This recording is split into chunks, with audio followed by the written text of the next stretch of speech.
Hello, everyone, and welcome to the Healing Our Children 2018 World Summit. I'm Alison Morris, your founder and host, and I'm really pleased to have you here for the 5th annual summit. And I'm really pleased to have as my guest today, Dr. Tod Cooperman. And I want to tell you just a little bit about his background. He is the founder of ConsumerLab and is a noted researcher, writer, and commentator on consumer healthcare issues. He founded ConsumerLab, I believe in 1999, along with an FDA scientist, and has become a leading independent evaluator of dietary supplements, publishing reports for consumers and health professionals at ConsumerLab.com. And I've been wanting to have someone from ConsumerLab on for a number of years, and I finally got organized enough to reach out, and I'm so glad to have you here on the summit this year, so welcome. No, yeah, Alison, thank you. It's my pleasure, and I'm happy to be part of this. Well, great. So as we were writing back and forth earlier, supplements are a huge part of the lives of so many folks who are watching the summit. Their children are often asked to be on anywhere from 5 to 50 different supplements a day, and it can feel really overwhelming. And one of the most overwhelming issues, aside from which ones to take, as in the types of supplements, is which brands to use. Mm-hmm. And then, of course, not really knowing is what's in the bottle, what it says is on the bottle, how pure are these things, have they been tested at all? So that's, I guess, where you guys really come in. And could you maybe just give us some background about what led you to create ConsumerLab, and then we can get into how it works and what it does. Yes, sure. So in 1999, I started ConsumerLab along with someone from the FDA, as you mentioned, as there had been reports of supplements not containing what they claimed, a lot of herbal supplements in particular, or they were contaminated with heavy metals, lead, etc. And there was no one out there really doing any kind of had any kind of concerted effort in terms of really testing the quality of supplements. The FDA does not normally test supplements unless there are terrible incidents of deaths or other adverse effects going on. They're really in a firefighting mode at the FDA in terms of supplements. And the regulations around supplements, and there are regulations, but they're very loose, in my opinion. A product is supposed to contain what it claims, 100% of what it lists. But it's really up to the manufacturer to enforce that, to actually come up with the right methods and standards that they want to apply.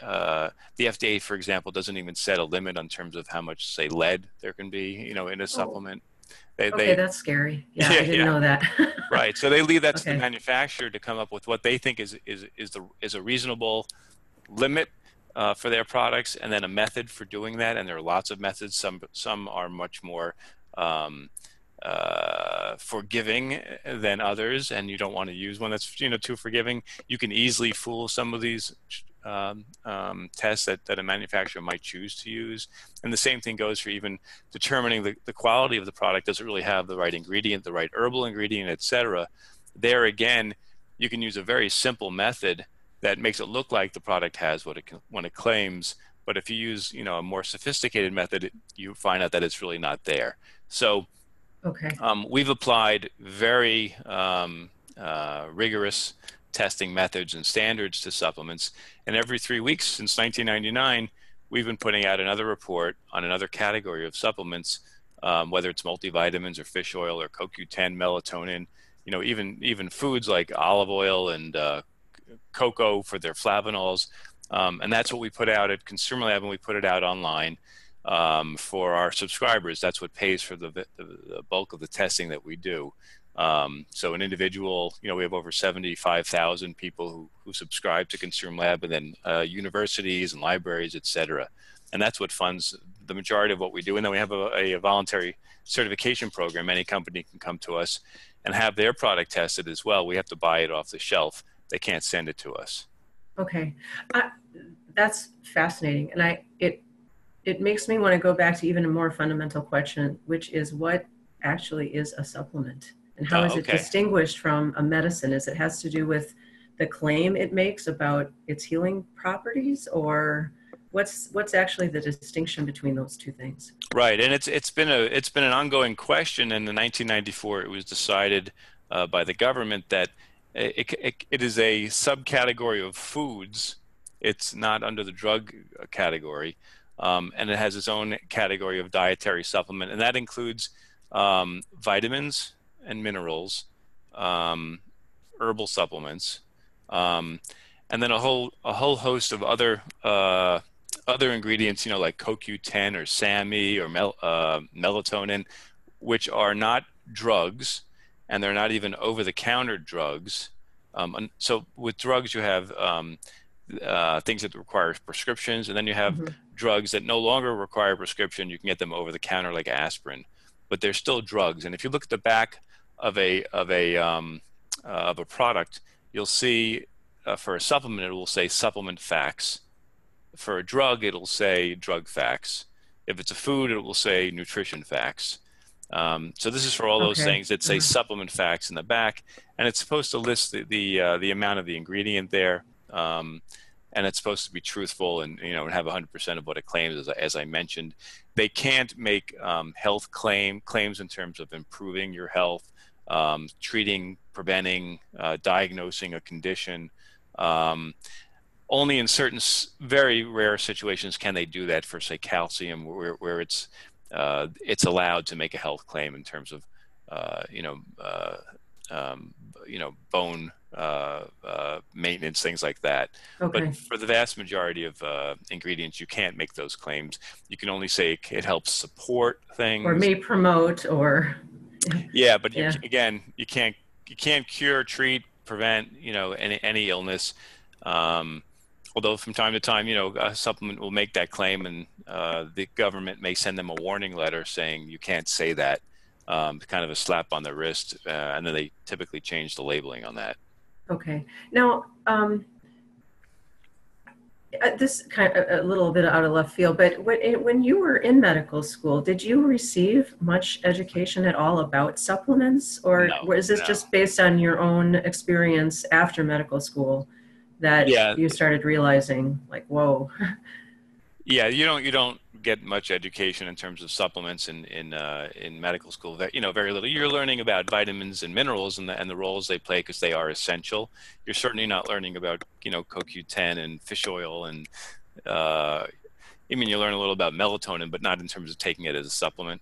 Right. So Okay. yeah, so there's not much education regarding supplements, in medical school, other than you should ask the patient when you get a history, what are you taking, and you should include supplements in that. Right, and I've seen that more and more over the years. I don't remember seeing it before, but perhaps it's because we weren't actually on any. It was not, but in any case, so tell us a little bit more about what the Consumer Lab does, because you guys are completely independent, correct? You Yeah, don't accept any money from any of the products that you are, unless they do the certification process, exactly. right? Right, right. Other than that, But we're completely independent. And again, even if a company has a product tested, we have no relationship with them other than that testing that particular product. okay, Um, So, there's no corporate membership or anything like that, in ConsumerLab, unless other than subscriptions, like anyone can get. okay, Um, so what we do is we actually are going out just like you or anyone else to the stores or online and buying these products. We'll buy them from even multi-level, marketing type, companies, from healthcare practitioners who sell them, wherever consumers might be getting these, we're getting products. And we'll buy enough samples so that we can not only get all the testing done, but keep an unopened reserve sample in case we ever get challenged by a manufacturer. Which happens, they'll say, "Oh, ConsumerLab found lead. We don't think there's lead in our product," or ConsumerLab didn't find, all the, B12 that we claim.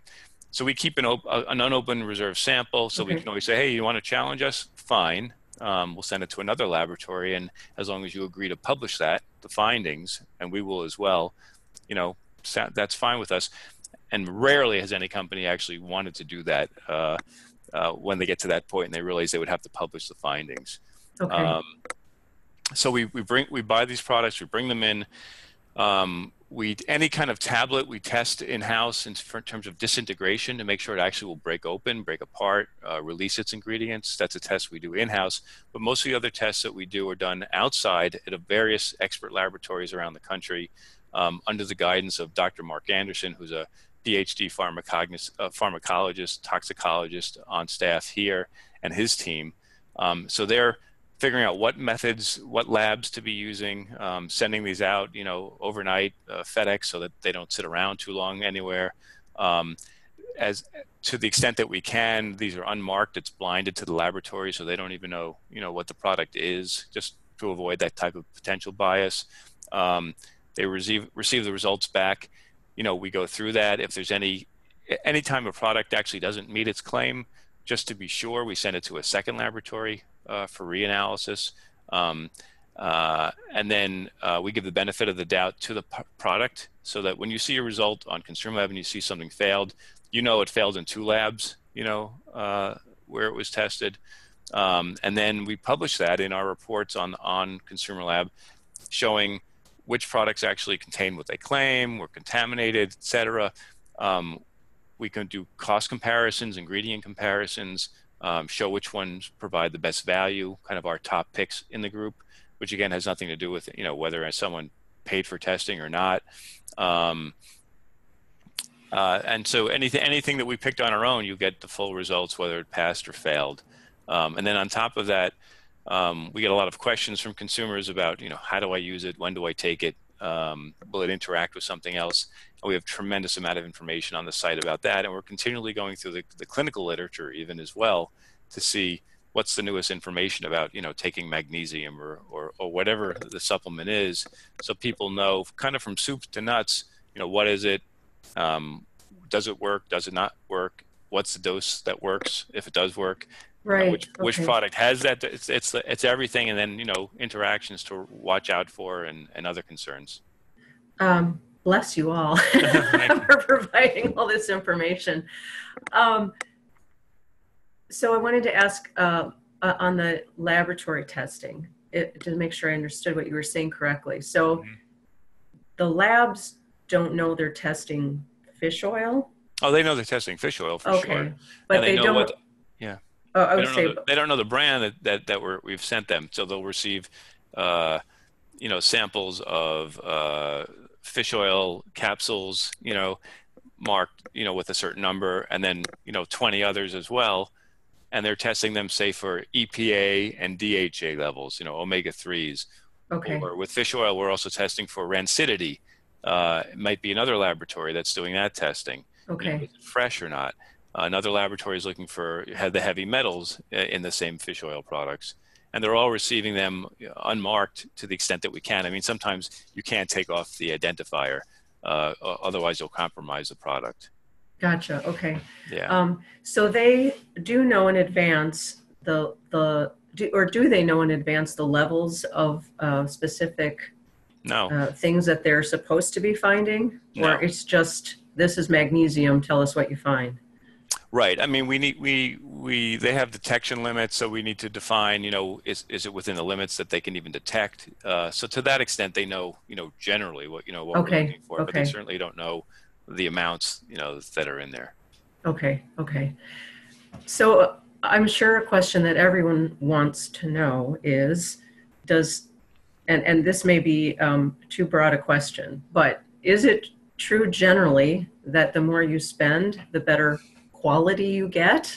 No. And I guess quality is also a relative term. Yeah, definitely no is the answer there. Okay. In many situations, the most expensive product has been the worst product. Interesting. Yeah, we're about to put out results on, what did we just put out? I'm forgetting, but whatever we recently put out, I think the most expensive was the worst product. I'm forgetting the category, but it happens all the time. Sometimes very inexpensive products can be very high quality. You typically see that with more commodity kind of products. a vitamin D, vitamin C, mineral, where like a Walmart, or they have like a Spring Valley line. They could put it out for 2 cents. It might be perfectly good. Whereas you might spend 20 cents for the same pill from someone else. We also advise not to look for a product that contains all kinds of other ingredients that you're not looking for. Yeah. Stick to the ingredient that you want at the dose that you want, and make sure it's a good quality product. And often it'll be less expensive anyhow to do it, one by one, because once they start throwing in other things, that gives them an opportunity to kind of jack up the price, and make you think you're getting something even better, when it's really not what you want. And they may be only putting in a small amount of whatever these other ingredients are. Anyhow, nothing that approaches what's been useful clinically.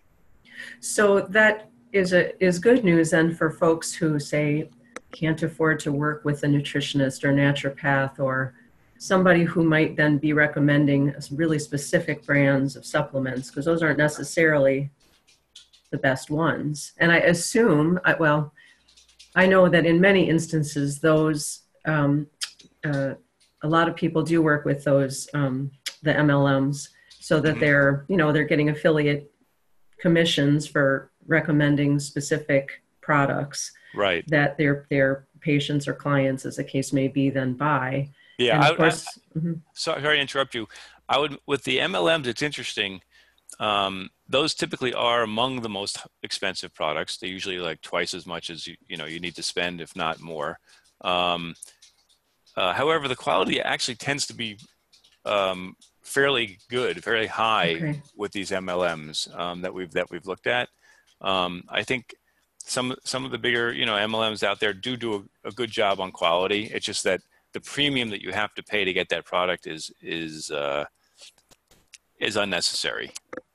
Compared to other products that are on the market. The products that tend to, where I say some of the highest priced products are not of good quality, it's typically not the MLMs. It's other, sometimes even more fly-by-nightish companies that are just, they throw something out there, they put a huge price on it, they promote it, online or wherever, and see who will bite. But it's not the MLMs where we see that problem. Okay, well, that's good to know. When you're testing a specific supplement, two questions. One, do you get pretty much every brand you can get your hands on, or you test 20 of the most popular, or how does that work? Right. So the testing is really expensive. We spend, for any particular review like fish oil, we could spend easily $20,000-$30,000 to do that review. Probiotics. So what we do is we're trying to do a kind of a combination of what's popular, and then more of a sampling of different types of brands that you get in different places. So we do a survey every year of our readers. We send a newsletter out. It's free. It goes out to 175,000 people twice a week. And we ask them every November to tell us what brands they're using, what products they're using, where they're buying them. And we use that information to guide us in terms of really knowing which brands are popular among our readers, which generally tend to be, what's popular in the country. And then we mix in there, so we look at the top, most popular brands and products, but then we'll pull in a few others that aren't quite as popular, just to get a kind of a sampling of different brands and that are out there. Okay. And then I guess the second part of that question is how much do these change? Like, how frequently do you go back to the same supplement? So on something like fish oil, is that something you do every 3 years, every 5 years? Yeah. So if something is very popular, like fish oil, we do it every 2 years. Okay. If something is not so popular, it could be every 5 or 6 years. We did a review of radioprotective potassium iodide supplements. People take it if there's whenever there's a Fukushima kind of Sure. incident, and then there's zero interest for many years. So that one, I think we did that many years ago. We've never even redone that one. So it depends on the popularity of the supplement, and we're always adding new things. We just did apple cider vinegar.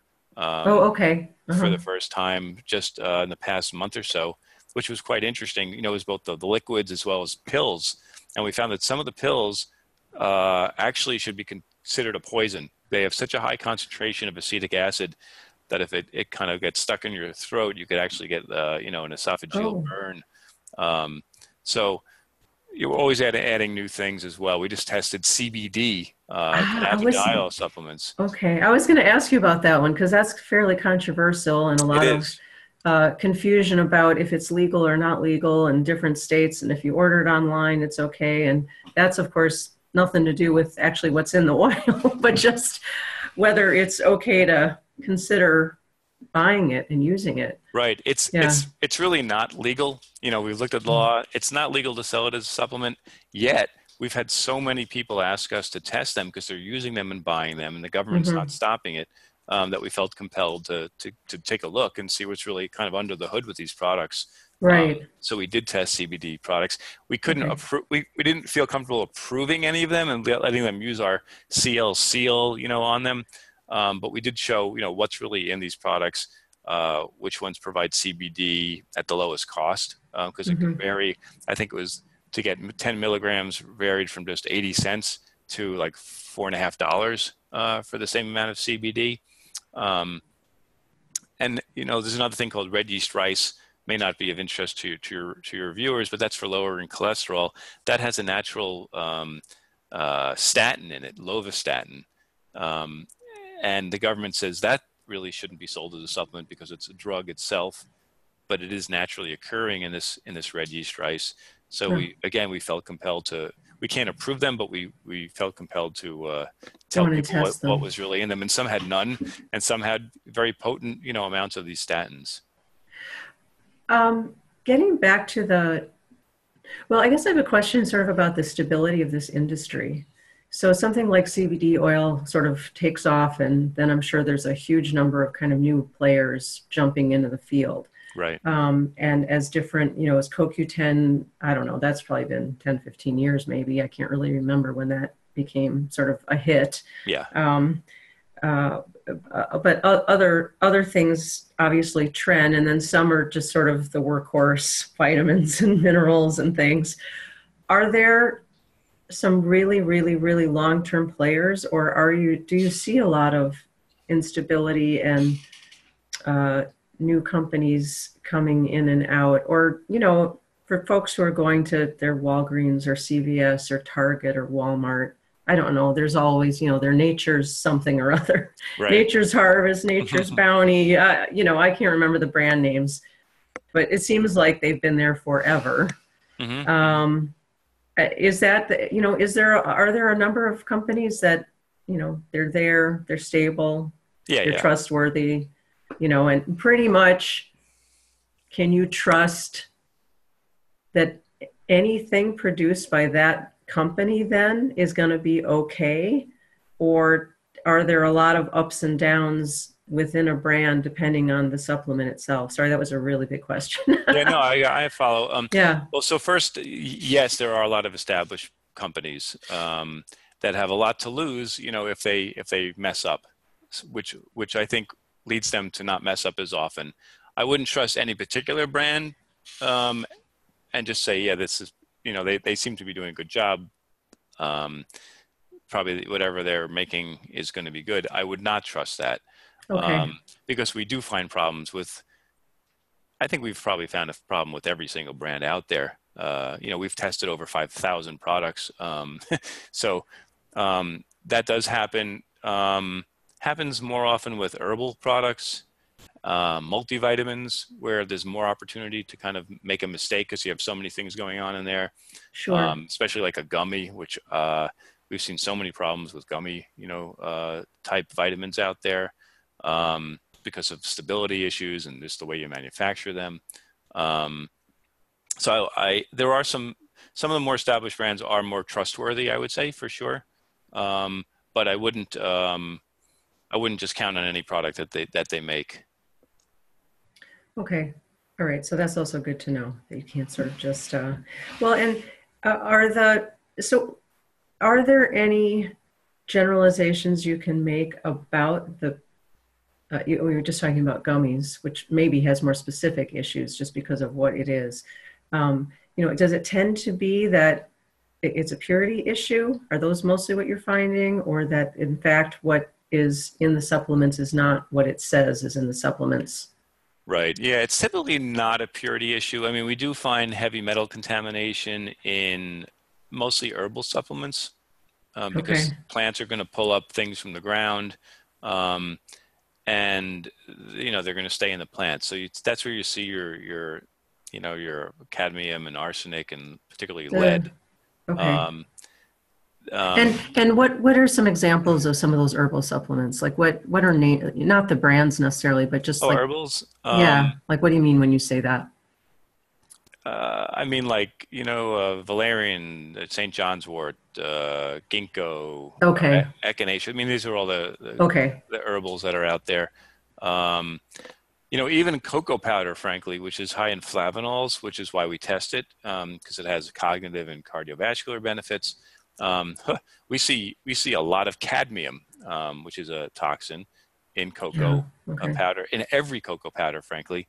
Um, and in some dark chocolates as well. I mean, we tested one dark chocolate from a very popular, kind of lower priced supermarket chain in the country, had just like incredibly high amount of cadmium.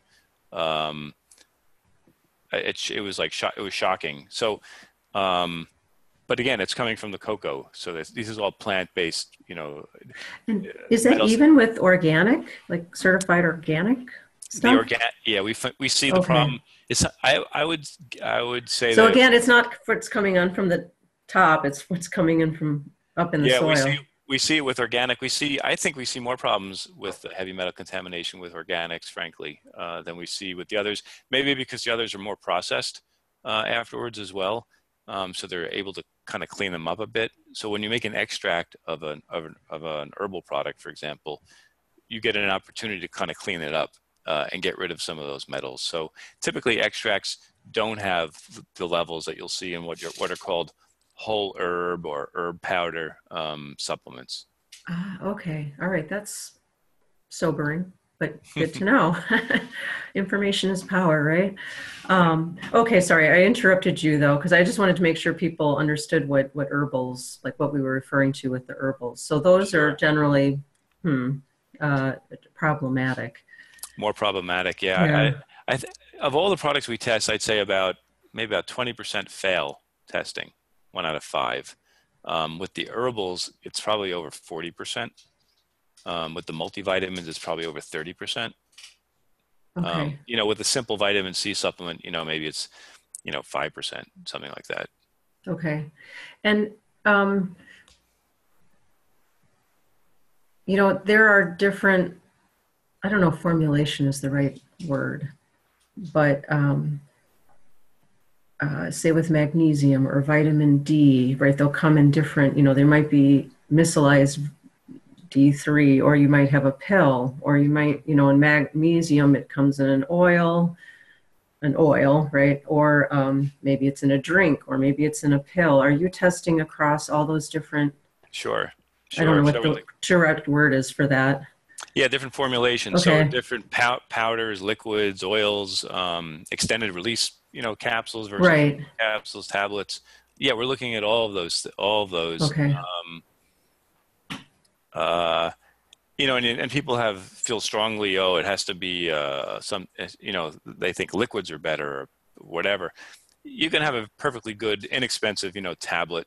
You don't need to get things as a liquid. Some people have trouble swallowing, large capsules or large tablets, and they need a liquid or a powder that they mix You could into a drink. liquid, Right. and Okay. that can be fine.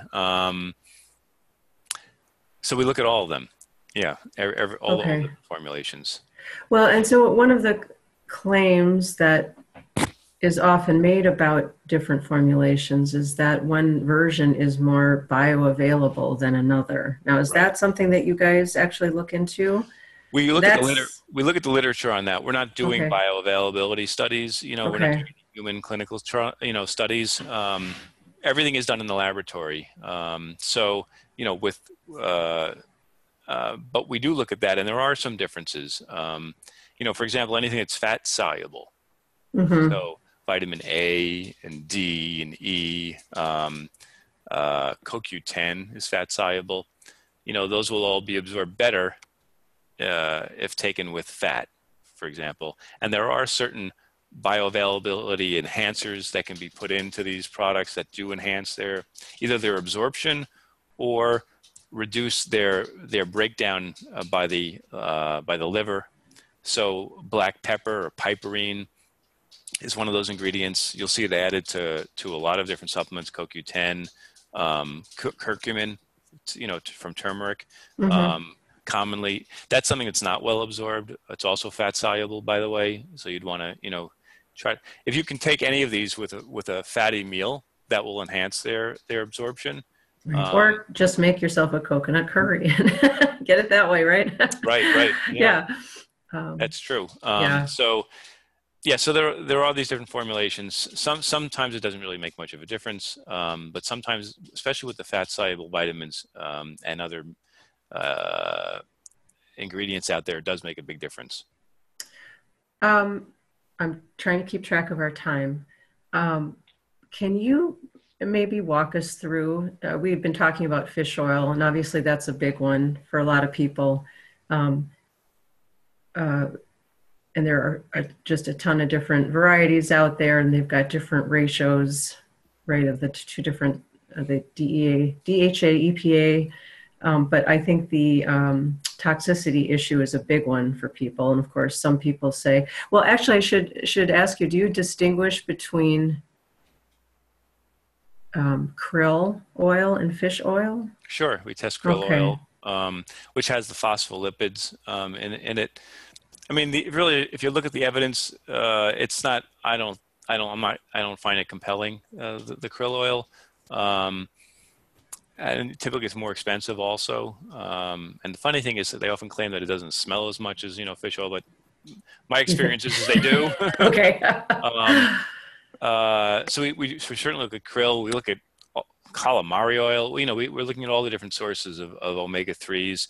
Interestingly, I wouldn't worry about the contamination with fish oil.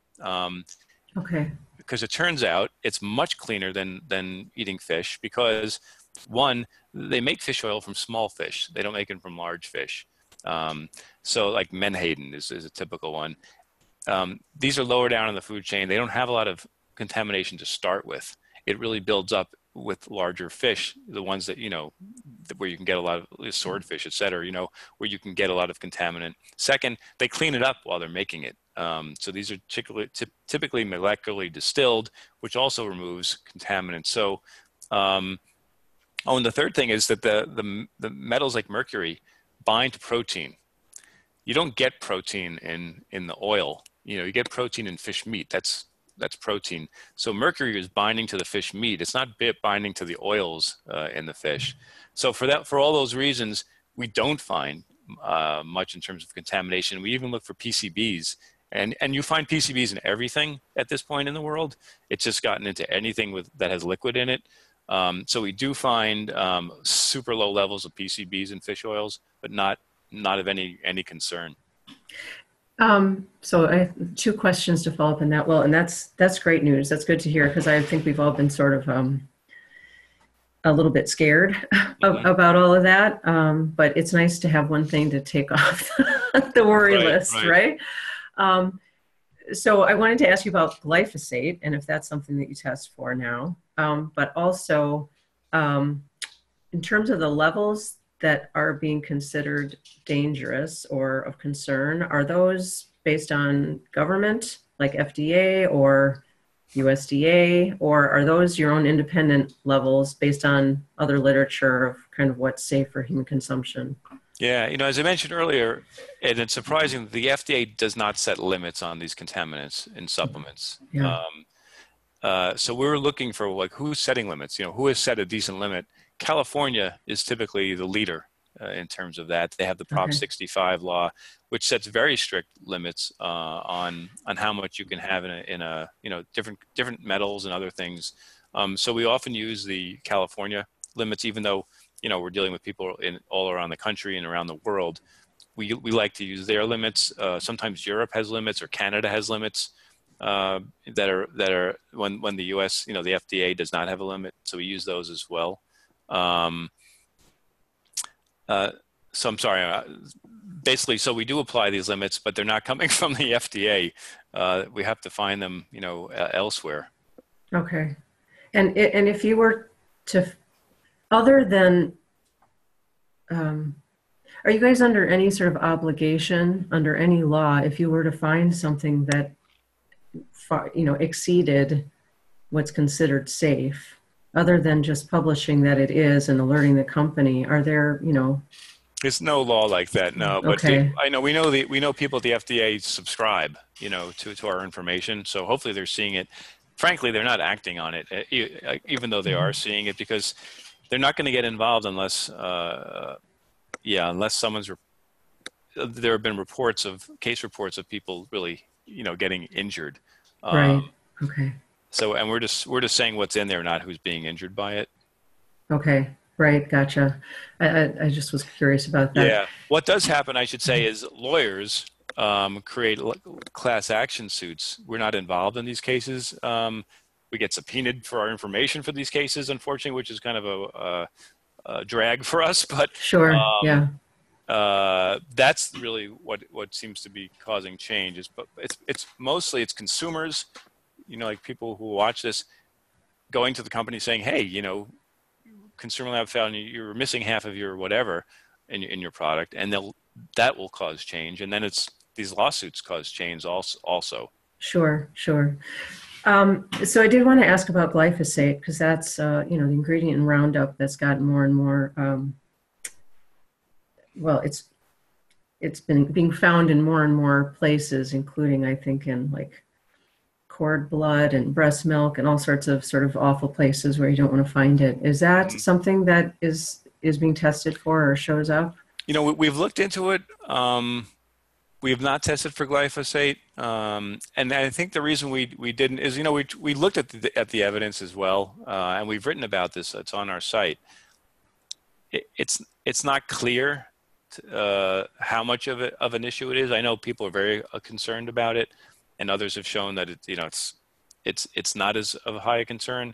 In any event, there's so many different things that we can be testing for. We basically are focusing on the ones that we know there's a real issue with, like these heavy metals, or a product that doesn't contain what it claims. So that's kind of where we're putting our money right now. So I don't believe we tested for glyphosate. We have tested for some other things, like in oats. There are some fungal toxins that can occur in oats, so we tested oats, and they were generally fine. We've tested for gluten, just in certain things, whether products actually live up to their gluten-free claims. And those are generally fine, though you do find a lot of cross-contamination when you mix like different types of products, some that might have contained gluten naturally, and then they're made in a facility where you wouldn't expect it, and you'll find that in the products. But so, no, to answer your question, I don't think we've tested for glyphosate. Okay. Just wanted to know. Yeah. So probiotics is another area where I think there's an awful lot of confusion, and there's, of course, a ton of different versions. Some require refrigeration, some don't. The ones that don't, I've always been confused because my understanding was always sort of that they needed to be, or they weren't nearly as effective. And then there's a question of whether any of them actually survive. Right. Can you give us a little bit of rundown on what you guys have found in that area? Yeah, we've tested hundreds of probiotics. At certain points in time, we have found many problems with probiotics. There was one year, maybe 8 years back, where like maybe half the products were really deficient in the amount that they claimed. Turned out that it had been a hot summer, the summer before. The companies were not really keeping track of how their products were being warehoused and shipped. So they were actually dying off in the storage. Right. So I think that led to some changes, because one of the major probiotics out there, they came back to us and said, we know based on our testing and our manufacturing facilities, everything has what it claims. We're like, not when you buy it, is what we're not the stuff that we bought. So, so they went back and that's what they found. So they can die off. I would recommend refrigerating your probiotic, even if they're already in sealed, individually sealed sheets. Definitely, I would refrigerate them. There's no downside, except if you take that bottle out and keep it out for like an hour in humidity, moisture is going to get in the bottle. It's going to occur inside the bottle because the cold glass or whatever is going to attract it. And then you've messed yourself up because it's the moisture that activates the probiotic and gets it living, and then it's looking around for food, and there's no food, so it dies. So okay. Yeah, so that's why they keep it out of heat and moisture.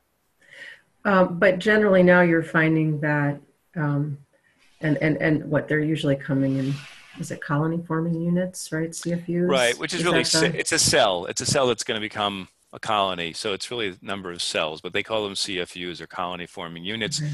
And some companies, even though the FDA said they don't buy it, they don't buy this tactic, companies will say, contains 10 million or 10 billion, colony forming units at time of manufacture, which tells you nothing about really what's in there. So the FDA has said, if you make that claim, we're holding you to that, not just at time of manufacture, but at time that it's purchased by the consumer and used.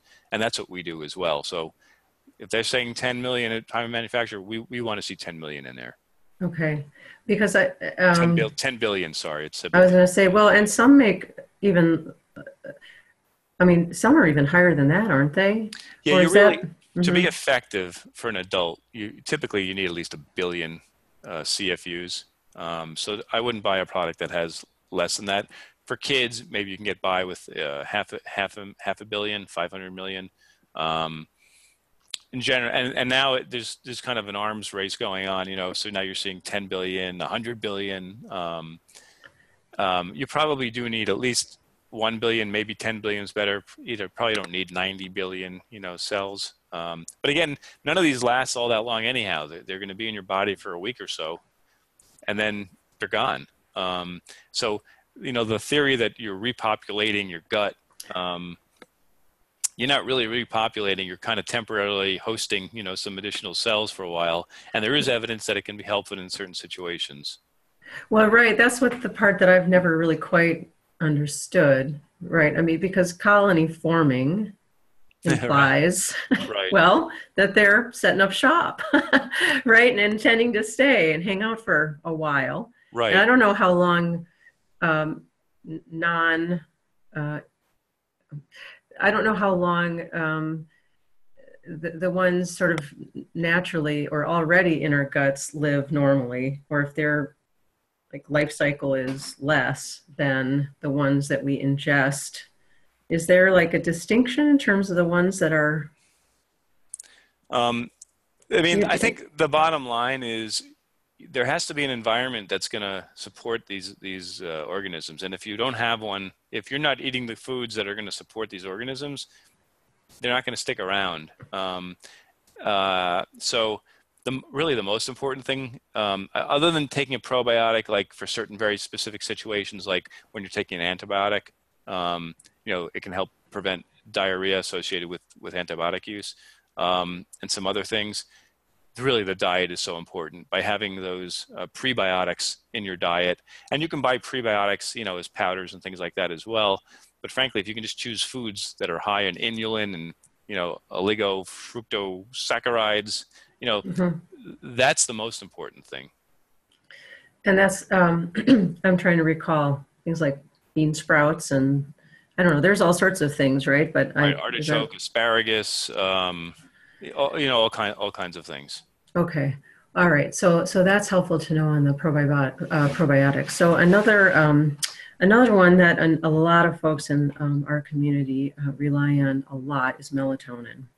And there's an awful lot of confusion out there about melatonin. Mm-hmm. And I was actually just digging through my bathroom sort of bin of of things, trying to find something. And I think I found 3 bottles of melatonin that I'd forgotten I had, and they were all 3 milligrams, which is probably why I never used them, because in my understanding is more is actually worse, generally speaking, when it comes to melatonin, and it can be way more effective in much, much smaller quantities. Is that? It's not that it's more effective in smaller quantities. It's just that you only need small quantities for it to be effective. So it's a hormone. There have been no great long-term studies on the side effects, and it is a hormone. So I mean, normally your body produces about what would be equivalent of like a half a milligram, Okay. of melatonin. So the best thing is really to start with a milligram, half a milligram, even a third of a milligram may be helpful. You can go to 2, 3. You're not going to hurt yourself probably at 3 milligrams. In England, where melatonin is a prescription drug only, Oh, interesting. Okay. they use 5 milligrams in an extended release product, and actually that probably help you not just fall asleep but kind of stay asleep, because otherwise melatonin will trigger you to help you fall asleep, but it hasn't Right. been proven to help you like stay asleep. Yep. That That's is why an issue. so the Okay. extended release may be helpful, 5 milligrams. I wouldn't go higher than that. Okay. And I would only bother doing that if it's going to be an extended release. There's no point taking a 3 milligram or 5 milligram immediate release product, because you're just getting that extra hormone. It may not be helpful. And there are downsides, at 20 milligrams, long term, there have been like negative effects on the bone from taking melatonin, Okay. which I think a lot of people are not aware of. They're like, yeah, bring it on. Definitely, stay low with the melatonin, as you're saying. And we do have a Well, whole review on melatonin supplements, and you can get them very inexpensively, as well.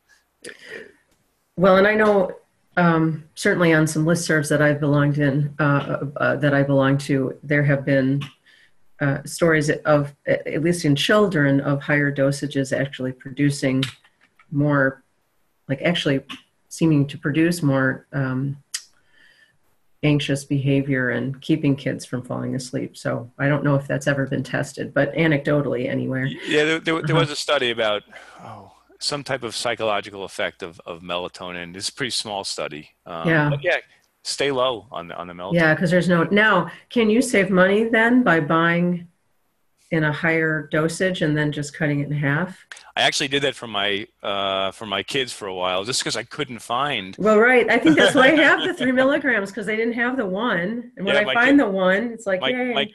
my kids got good at that. I had pouring out, half, 2/3 of what was in there. But you can find lower dose. It's a little harder, but I would go with like a 1 milligram is fairly safe if you can get a 1 milligram. And if you see at our reviews, there are products like that in there. Okay. And I know that's not a super expensive one anyway, so I don't think there's a huge amount of concern about dropping major bucks on Right. melatonin. I want to make sure that we have a little bit of time for you to let people know a little bit more about what your site does and the Sure. subscription. And then I know we Sure. have sort of an offer for folks. I think it's a sort of a choose one, right? Yeah. Yeah. Yeah. So again, since 1999, we've been putting out reports and helping lots and lots of people find better products, better quality products at ConsumerLab.com. As I said, we have over 75,000 subscribers, loyal subscribers. It's right now currently it's $42 a year for a whole year. You get newsletters twice a week, as well as access to all of our information and all the new stuff we're putting out every week as well, and all the new reports. And for I think at 2 years there's a, I don't know, a 20-30% discount. But for people who are watching this, we've provided you with some links, because I can't like say the links, they're too No, long. that's fine. Yep, we'll have them available. But Uh-huh. so they can either, if they just want to try Consumer Lab, they can, there's a free pass. They can just go on and it'll show them 3 of our reviews that we've pre-selected already, and that they can kind of have full access to those and everything else in the rest of the site. And then they get a discount, 20 to 30% off, depending on whether it's a 1 year or 2 year, on top of the discounts that I mentioned already with the 2-year subscription. So that'll save them money on subscribing to Consumer Lab. It'll knock, some significant dollars off the $42. The other option, if they just want to see everything, they can do a 5-day free trial. They just put their credit card in. They can always cancel it within 5 days and just call it quits. Otherwise, it'll go through, and it's an annual subscription. Okay. So So if that's, folks, you know, had like 2 or 3 things that they were just dying to check on, that might make sense. On the other hand, the other thing, if that ends up being, I don't know, somewhere in the 30s, depending on what, that's, you know, about the cost of a bottle of many supplements, right. Yeah. which in fact you may not need to buy after you read the reviews, right? Right. And we'll probably find a less expensive one for you by looking through the reviews, Right. that we know is of good quality. Most people who subscribe say they won't buy anything unless, we've approved it. They go and check first, right? Yeah. Well, and I think I have worked with a few folks in the past who I know have relied heavily on their subscription to you guys, and always have checked, and I always appreciated that. And then I've wondered over the years, because for some reason I have not subscribed myself, so I'm going to be taking advantage of this as well. Do you have any final sort of words of, I don't know, advice for parents? I don't know. Is there like a best practices way to kind of go through the site? I can imagine it might be a little overwhelming if they've got, I don't know, if their kids are taking 15 different things, I mean, where to start. you need to take the time to go through. I mean, if we ever are reporting melatonin, first we talk about, what does it do? What doesn't it do? What's the dose? Then which products have the dose that you want and which one's least expensive? And then what are the potential drug interactions, or interactions with other supplements, or other side effects that you should anticipate could happen. So it's actually all in there in the report. Okay. On that particular, aside from just, promoting ConsumerLab and what we have, it's just moderation. So many people get into a supplement and then they overdo it, like vitamin D. People are taking way too much vitamin D in many cases now. We mentioned melatonin.